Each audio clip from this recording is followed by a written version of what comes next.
Okay, people, today we are taking it big picture. We're talking about vision, as in your life vision. Now, before I lose you and you think this is some retreat where you're going to meditate and talk about things that aren't real, although that honestly sounds kind of nice right now, visioning is something we do daily, whether we realize it or not. And it is so powerful. If you have ever imagined how an interview would go, or pictured yourself greeting your family after a long stretch of being away, or dreamt of someday meeting a frog, I would say Prince Charming, but I honestly just don't think Cinderella is that relatable. But frogs, on the other hand, far more common. Anyway, visioning is something we literally do all the time, for better or for worse. And then sometimes, and this is the most exciting part, what we think up in our heads actually happens. Again, for better or for worse. And what I mean by that is sometimes we use visioning to trip ourselves up.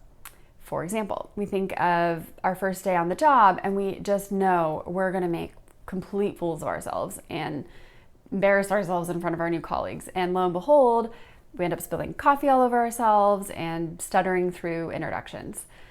The point is, what we use our brain power to envision affects what happens in our future. And if you don't believe me, keep this idea in mind for the next week or so.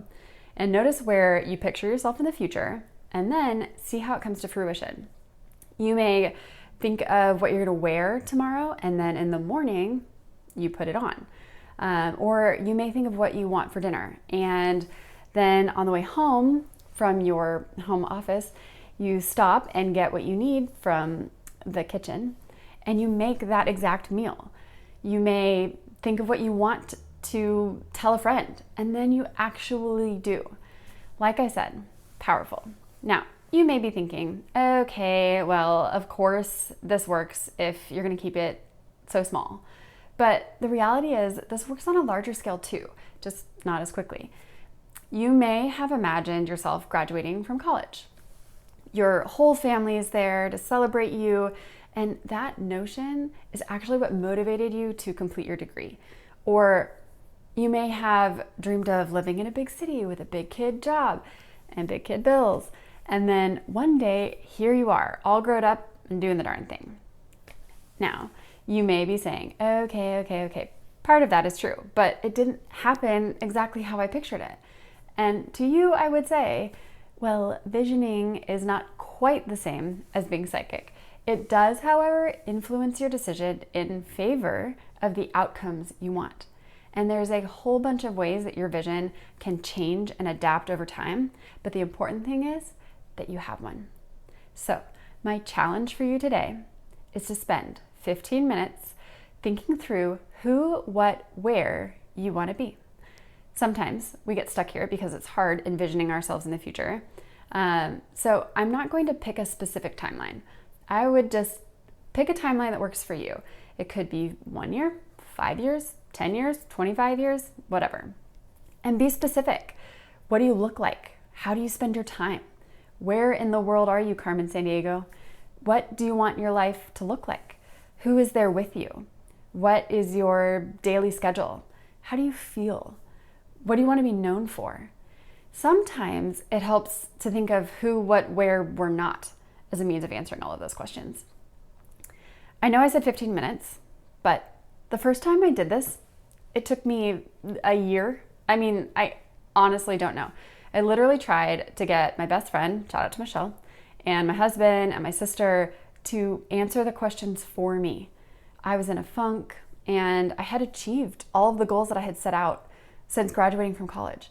And I didn't know what I wanted to be. I didn't know who I wanted to be. And so these may not be easy questions to answer, but they are crucial to living the life you want. I know we've all heard the map destination road trip metaphor here, so I'm going to use another one, but it's the same idea. When you are cooking a recipe, you start out with a goal in mind. You set aside time, you grab the ingredients, you work with them, and you end up with a meal. Whether or not it's the meal in the picture in the cookbook, it is dinner. Or, sometimes you just throw it away and you get takeout, but you started out with an idea to put food in your belly, and then you put food in your belly. I think I've made my point by now. But you only get one life. You need to be intentional with your time, the decisions you make, and the relationships you keep. All of that should be based off who, what, where you want to be. Having a life vision makes it easier to make decisions about all the things I just mentioned. It keeps you moving forward, and it literally manifests itself. So be sure it's a good one. Don't put this off.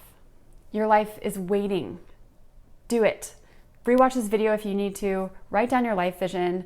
From there, put it somewhere you can see. This can be a paragraph, a vision board, a collage, a watercolor painting, whatever you're able to communicate your core desires through. You also want to be able to see it regularly. Okay, so put it somewhere public. All right, I hope this helps you enjoy life. If you have a question on this topic or any other, please shoot me an email. It could be featured in an upcoming video. Also, I'd love to hear or see how this went for you. So email me, tag me in a post on Instagram when you have your life vision complete. And lastly, if you're ready for more individualized support, sign up for a free consultation with me. I can't wait for you to gain the clarity you need to achieve the dreams you deserve. See you next week.